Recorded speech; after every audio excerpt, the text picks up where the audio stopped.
High friends, welcome to all of you. पहा, महावितरणने त्यांच्या वेबसाईटवर 29/4/2025ला म्हणजे काल एक ऑफिशियल वेबसाईट लेटर टाकलेलं आहे आणि त्या लेटरमध्ये जी पेपर होणार होता आपला विद्युत सहाय्यकचा 20 ते 22 मे दरम्यान त्याच्या एक्झाम पॅटर्नच्या बाबतीत चेंजेस केलेले आहे आणि या चेंजेसला घेऊन खूप सारे विद्यार्थी कन्फ्यूजमध्ये आहे. खूप सारे विद्यार्थ्यांचे कॉल मेसेज आले, टेन्शनमध्ये आहे की सर आमचं काय होईल, आता हा आमच्यावर होणारा अन्याय आहे, त्याच्यानंतर आपण आंदोलन करायला पाहिजे का. तर पहा मित्रांनो, सगळ्या पॉईंटवर आपण डिस्कस करू, पण पहिले काय चेंजेस केलेले आहेत ते पाहू आणि देन मग आंदोलन करणे किंवा निवेदन देणे किंवा काय योग्य राहील त्याच्यावर सुद्धा डिस्कस करू, कारण की नुकसान तुमचं नको व्हायला पाहिजे. दुसरी गोष्ट तर पहा, पहिले तर काय चेंजेस केलेले आहे ते पाहू.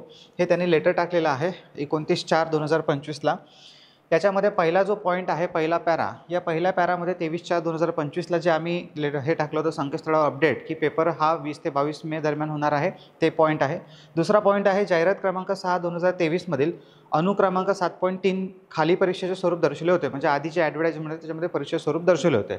आता सदर परीक्षेचे स्वरूप खालीलप्रमाणे असेल. आता सदर परीक्षेचे स्वरूप जे आहे ते खालीलप्रमाणे असेल असं त्यांनी सांगितलं. काय स्वरूप आहे ते पाहू आपण, पण याच्या खाली अजून काही दिलेलं आहे ते पाहू. ते पॉईंट वाचू.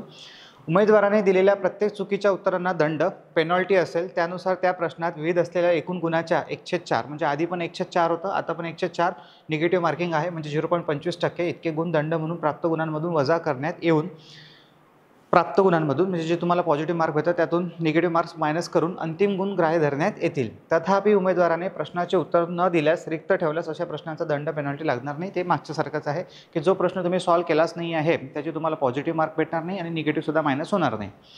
पुढे क्वेश्चन आहे 4था नंबरचा. मूळ जाहिरात क्रमांक 6/2023 मधील तसेच या जाहिराती संदर्भात यापूर्वी प्रसिद्ध करण्यात आलेल्या शुद्ध पत्रिकातील इतर अटी व शर्ती अपरावर्तित राहतील, म्हणजे त्याच्यामध्ये कोणताही बदल होणार नाही. जे काही अटी आणि शर्ती होत्या किंवा शुद्धीपत्रक होते. 5वा पॉईंट म्हणते उमेदवारांचे हॉल तिकीट, परीक्षाबाबतच्या मार्गदर्शक सूचना इत्यादी कंपनीच्या संकेतस्थळावर प्रसिद्ध करण्यात येतील. सबब उमेदवारांनी कंपनीच्या संकेतस्थळाचे वेळोवेळी अवलोकन करावे. बाकी काही पॉईंट नाही. आता त्यांनी एक्झाम पॅटर्नमध्ये काय बदल केलेला आहे ते पाहू. आणि दुसरी गोष्ट जी आहे की अन्याय, त्याच्यानंतर जो दुसरा पॉईंट म्हणत आहे की पोरं आता काय करायचं, कारण आम्ही खूप सारा वेळ जो आहे तो टेक्निकलला दिला होता आणि ऐन वेळेवर पेपरच्या 20 दिवसाआधी हा पॅटर्न चेंज करणं म्हणजे पूर्ण. आणि खरंच मित्रांनो, महाराष्ट्रातील अनेक जेवढेही विद्यार्थी आहे आपले ITI इलेक्ट्रिशियन किंवा वायरमनचे, या विद्यार्थ्यांवर खरोखर हा अन्याय आहे. जर महावितरणला हा पॅटर्न चेंज करायचा होता तर निदान तुम्ही 2 महिने आधी, निदान ॲटलिस्ट 2 महिने आधी तरी सांगायला पाहिजे. 2 वर्षापासून ॲडव्हर्टाइजमेंट काढलेली आहे आणि ऐन वेळेवर पेपरचा पॅटर्न चेंज करणं म्हणजे हा विद्यार्थ्यांसोबत खेळ खेळणं आहे. याच्यामध्ये नेमकं काय करायचं आहे महावितरणला काहीच कळत नाही आहे. पण तरी एक पॉझिटिव्ह गोष्ट काय आहे ते पाहू. दुसरी गोष्ट, आंदोलन करणे किंवा कितीपट योग्य आहे त्याच्यावर पण मी बोलतो आहे, माझी पण भूमिका मांडतो आहे, कारण खूप सारे विद्यार्थी म्हणजे विद्यार्थ्यांना वाटते की बा काहीतरी त्याच्यावर झालं पाहिजे. पहिले तर चेंजेस काय मित्रांनो आणि त्याला घाबरण्याची गोष्ट किती आहे ते पाहू. पहिला पॉईंट आहे, पहिला जो पॅटर्न आहे तो आहे तांत्रिक विषयातील विषयाचे ज्ञान. तर प्रोफेशनल नॉलेज, आता प्रोफेशनल नॉलेज जे आहे ते प्रोफेशनल नॉलेज म्हणजे आपलं ट्रेड थेरी. आता ट्रेड थेरीचे लास्ट टाईम किती क्वेश्चन्स होते? 50. इथे क्वेश्चन्स करून दिलेले आहे 25, म्हणजे लास्ट टाईम 50 होते, आता 25, म्हणजे अर्धच केलेलं आहे. आता क्वेश्चन्स अर्धा केला म्हणजे सिलेबस अर्धा झाला असं नाही आहे. सिलेबस तर जो आहे तो करावाच लागेल तुम्हाला, जो तुम्ही केला ठीक आहे. जे तुम्ही इम्पॉर्टंट चॅप्टर्स असेल जे काही असेल तो सिलेबस तसाच तसा आहे, फक्त क्वेश्चनची संख्या आता कमी होईल. म्हणजे प्रत्येक होऊ शकते एखादे असे चॅप्टर असेल ज्याच्यावर क्वेश्चन्स एकही तुम्हाला दिसणार नाही. तर 25 प्रश्न आहे आणि 50 मार्क्ससाठी आहे, म्हणजे 2 मार्काचा एक क्वेश्चन आहे. लास्ट टाईम 2.2चा होता, आता इथं 2 मार्क्सचा आहे. दुसरी गोष्ट यांनी केलेलं आहे रिझनिंग. आता पहिले तर सब्जेक्ट पाहतो मी. मागे सिलेबसमध्ये कोणताच बदल केलेला नाही आहे. सिलेबस सब्जेक्ट तेच आहे. बदल केला तो मार्किंग आणि क्वेश्चन्समध्ये, म्हणजे क्वेश्चनच्या मार्किंगमध्ये आणि त्याच्या क्वेश्चनच्या संख्यामध्ये. दुसरं आहे रिझनिंग. रिझनिंगचे 20 क्वेश्चन्स आहे 40 मार्क्ससाठी. लास्ट टाईम 40 प्रश्न 20 मार्कासाठी होते, म्हणजे लास्ट टाईम एक क्वेश्चन जो आहे रिझनिंगचा तो 0.5 मार्क्सचा समजा 0.5 मार्क्सचा होता, अर्ध्या मार्क्ससाठी होता. आता इथं डायरेक्ट 2 मार्क्ससाठी केलेला आहे. प्रत्येक क्वेश्चन जो आहे तो ईच क्वेश्चन हा 2 मार्क्ससाठी आहे. मागचा तर माहीतच आहे तुम्हाला, तो पॉईंट नाही आहे, पण विषय आहे की बदल कसे केलेले आहे ते. क्वांटिटेटिव्ह ॲप्टिट्यूड, आता quantitative aptitude last time 20 question होते, इथे 15 क्वेश्चन्स केलेले आहे आणि 30 मार्क्ससाठी, म्हणजे मार्किंग डबल करून टाकलं. लास्ट टाईम जो नॉन टेक्निकलवाला पार्ट्स होता, ज्याला आपण नॉन टेक्निकल म्हणतो आहे, त्याच्या प्रत्येक क्वेश्चनसाठी 0.5चा मार्किंग होतं. आता इथे एका प्रश्नाला 2 मार्क्स आहे. आणि तिसरा सब्जेक्ट चौथा सब्जेक्ट आहे मराठी लँग्वेज. आता इथं मराठी ग्रामर नाही, मराठी लँग्वेज म्हटलं, पण तरीसुद्धा थोडंसं ग्रामर आणि लँग्वेजचा आपल्याला अभ्यास करावाच लागतो. समानार्थी विरुद्धार्थी शब्द वगैरे तसंच आहे हे. आणि लास्ट टाईम याचेसुद्धा 20 प्रश्न होते, ते इथं 15 केले, 5 प्रश्न कमी आहे आणि 30 मार्क्ससाठी, म्हणजे मराठीला सुद्धा 2च मार्क्स आहे. टोटल क्वेश्चन्स काउंट केले टेक्निकल धरून तर 75 होतात आणि मार्किंग जर पकडलं तर 150 होतात. म्हणजे बाकीचं काही चेंजेस होणार नाही. 150 पैकी जो त्यांना आउट ऑफ 90 या 100 पैकी हे करायचं आहे कन्व्हर्शन, ते कन्व्हर्शन करून ते रिझल्ट लावतील. वेळ दिलेला आहे आणि 75 मिनिटाचा, म्हणजे सव्वा तासच वेळ आहे. आणि लँग्वेज जो आहे ते मराठी व इंग्लिश दोन्ही राहणार. आता या पॅटर्नला पाहिल्यावर खूप सारे जे पोरांचं म्हणणं आहे की सर हा आमच्यावर अन्याय झालेला आहे. मी नेहमी बोलतो आहे मित्रांनो, खरंच आपल्यावर हा झालेला अन्याय आहे. कारण की पहा, तुम्ही सब्जेक्ट जरी जे ठेवले पण त्याला जो वेळ देत असतो विद्यार्थी प्रॅक्टिससाठी, तो आता खूप मोठा फरक पडणार आहे त्यामुळे. पण एक गोष्ट अजून की हा फरक कोणाला पडेल आणि किती पट जे आपलं एक सगळ्यात म्हणजे खूप सारे विद्यार्थी तर रागात आहे, रोषामध्ये आहे. मी समजू शकतो मित्रांनो तुमची भावना.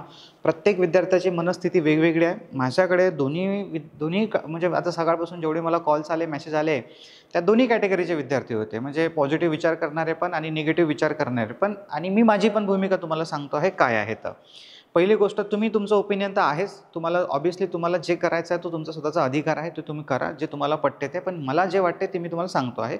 बी फ्रँकली. सगळ्यात महत्त्वाची गोष्ट, प्रॅक्टिकल गोष्ट करा. फक्त एक प्रॅक्टिकल गोष्ट सांगतो तुम्हाला. ज्या विद्यार्थ्याला रिझल्ट काढायचा आहे, ज्याला सिलेक्शन पाहिजे असेल, त्याला फक्त मोजून 10 चॅप्टर 5 चॅप्टर करून चालते का?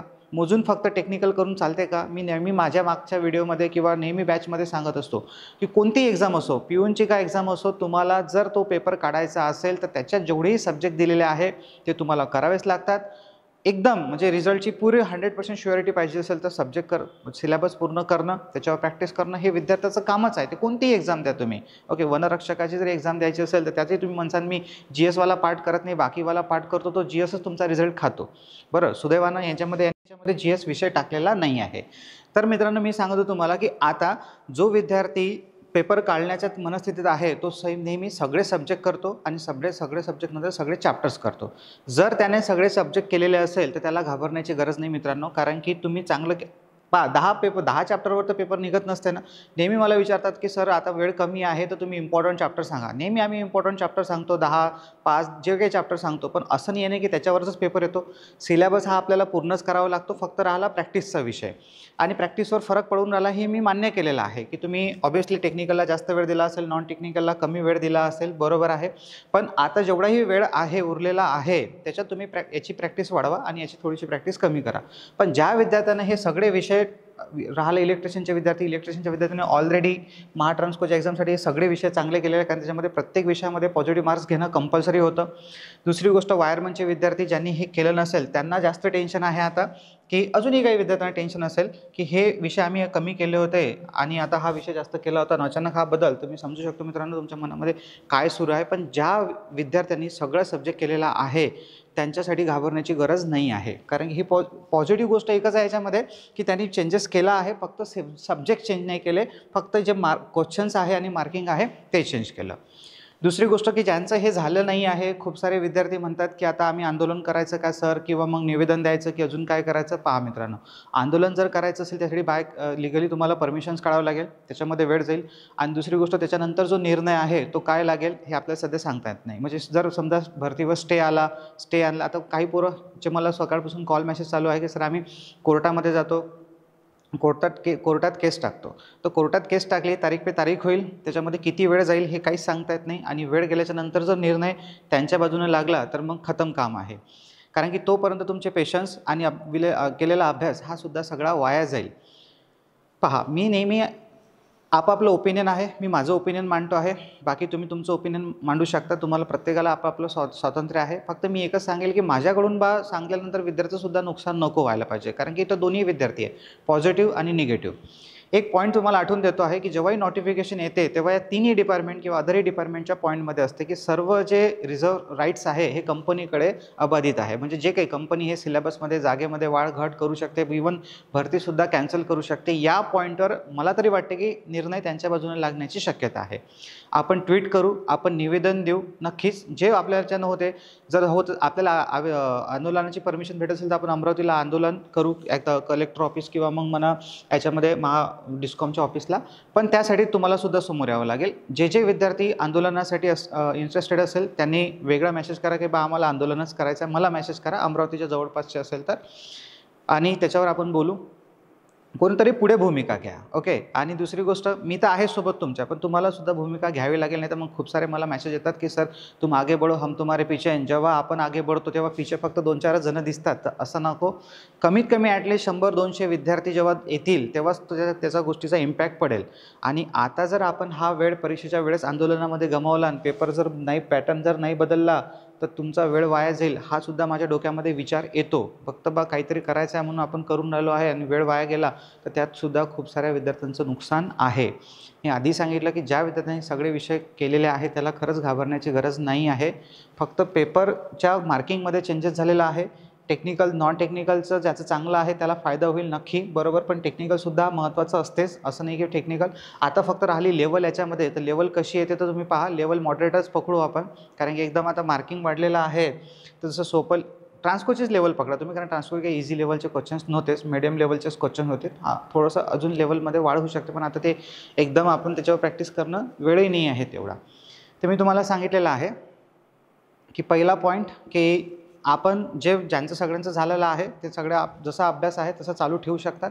ज्या विद्यार्थ्यांना निवेदन द्यायचं आहे त्यांनी मला मेसेज करा. तुम्ही जर मला मेसेज केला तर तुम्हाला यावंच लागेल, हे गोष्ट लक्षात ठेवा. मी कंपल्सरी सगळ्यांना कॉल करेल तुम्ही नाही आले तर, कारण की काय होईल की तिथं स्ट्रेंथसुद्धा दिसली पाहिजे. आणि दुसरी गोष्ट की जे आंदोलनासाठी आहे त्यांनीसुद्धा आपली भूमिका मांडावी.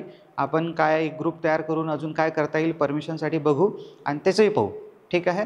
आणि राहिलं पण सोबत आपला अभ्याससुद्धा चालू ठेवा. त्याच्या आधी आपण ट्विट करू आणि ट्विट करूनसुद्धा सगळ्याच जे काही ज्यांच्या आपापल्या पद्धतीनं असेल ते ट्विटसुद्धा करू. ट्विटनंसुद्धा काही फरक पडत असेल तर पाहू.